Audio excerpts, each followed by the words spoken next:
Power media நேயர்களுக்கு வணக்கம். ஒரு வழியாக விடாமுயற்சி படம் பார்த்தாச்சு.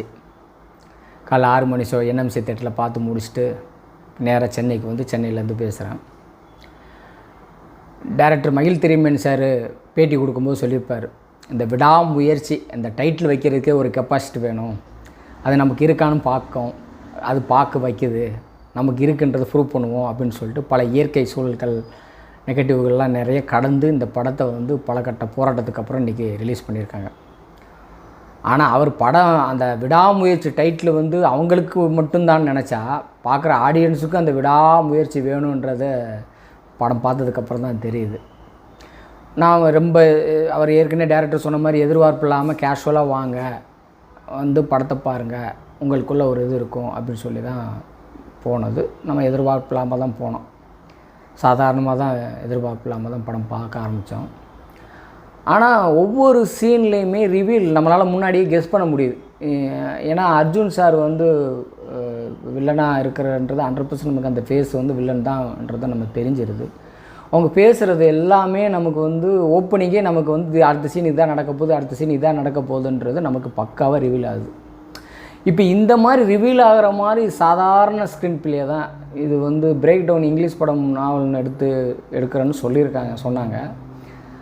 அது எதுக்கு அதை போய் எடுத்தாங்கன்னு தெரியல. இப்போ ஒரு கனெக்டிவிட்டியே ஆகலை. ஒரு பிளேஸு ஒரு இங்கிலீஷ் படம் ஹாலிவுட் படம்னு பில்டப் கொடுத்தாங்களே தவிர, லொக்கேஷன் மட்டும்தான் ஹாலிவுட் ஸ்டைலில் இருந்ததை தவிர விஷுவல் பார்த்திங்கன்னா அந்தளவுக்கு மேக்கிங்காக நம்மளை வந்து ஒரு இம்பேக்ட் பண்ணணும் இல்லைங்களா. எந்த ஒரு களத்தை தொட்டாலுமே வந்து அதை நம்மளை பாதிப்பு ஏற்படுத்தணும், அது டச் பண்ணணும். அது சிரிப்பாக இருந்தாலும் சரி, எதுவாக இருந்தாலும் சரி.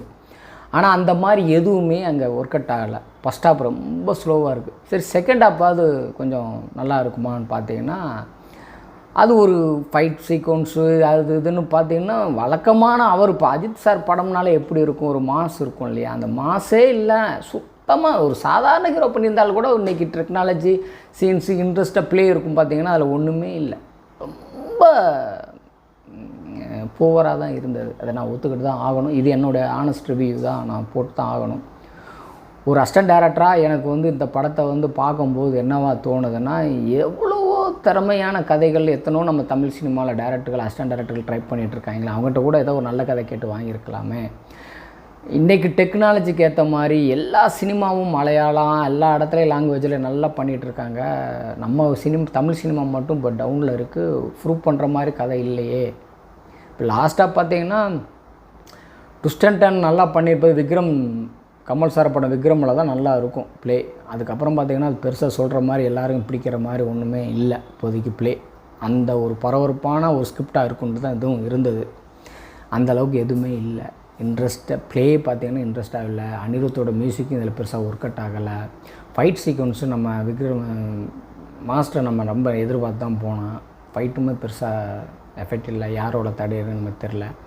கதையுமே பெரிய ரொம்ப ஸ்லோ மூவிங்காக இருக்குது. ஆடியன்ஸு ரசிகர்களுக்கே அப்படியே அப்படி தான் இழுத்துட்டு போகிறாங்க.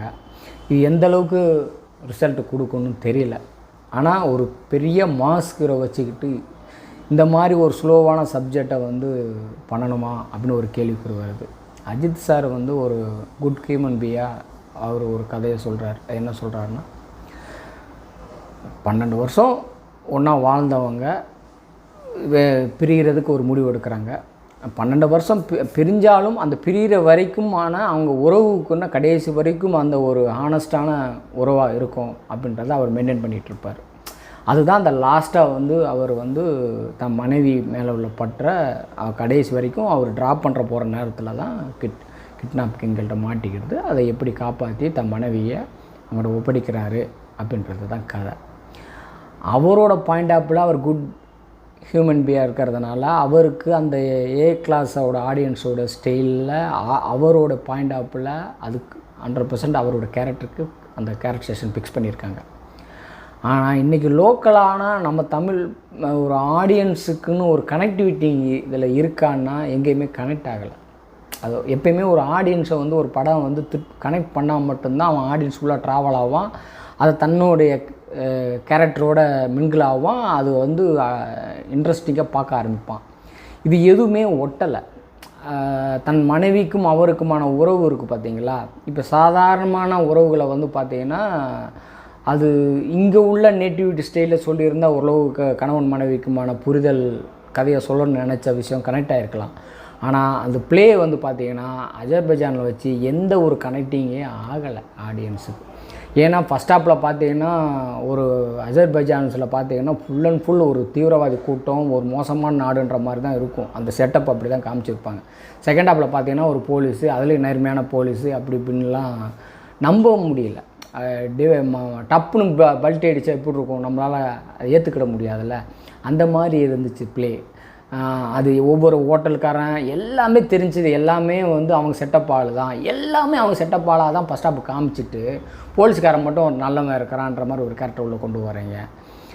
படம் முழுக்க ஆடியன்ஸுக்கு பக்காவாக தெரியுது. எல்லாமே ஒரு 10 கேரக்டர் வச்சுட்டு இதை வச்சே படம் முடித்த மாதிரி இருக்குது. டைரக்டரு யார் மேலே குத்தம் சொல்கிறதுன்னு தெரியல. ஆனால் படம் பெருசாக இம்பேக்ட் பண்ணலை.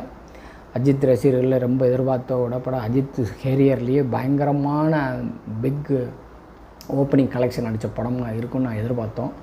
ஆனால் கலெக்ஷன் ஓப்பனிங்கில் இருக்குது. படம் வந்து எந்த அளவுக்கு ஆடியன்ஸை வந்து போய் ரீச் பண்ணுதுன்னா போக தான் நமக்கு தெரியும்.